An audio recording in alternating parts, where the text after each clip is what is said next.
મારો પરિચય આપું. હું ગરિમા ભારદ્વાજ, હું એક્ટર છું.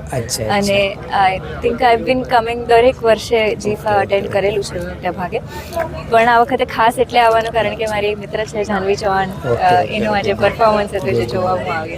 આપનું નામ? ગરિમા. ગરિમા, તમે કેટલી ફિલ્મો આપી છે અત્યાર સુધીમાં મેં એઝ અ લીડ 3 ફિલ્મો કરી છે. તેના વિશે જણાવશો? છેલ્લી મારી ફિલ્મ આવી એ દીવા સ્વપ્ન કરીને ફિલ્મ આવી હતી, જે ગયા વર્ષે જીફામાં ઘણા બધા અવોર્ડ્સ જીતી હતી. રાઈટ.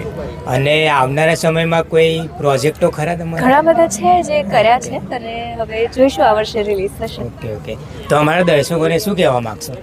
ગુજરાતી ફિલ્મો જુઓ અને અમને લોકોને બહુ જ પ્રોત્સાહન મળે છે દર્શકો દ્વારા, એટલે ગુજરાતી ફિલ્મો જુઓ અને એને માણો અને સૌને બીજા લોકોને પણ લઈ જાઓ અને પોતે પણ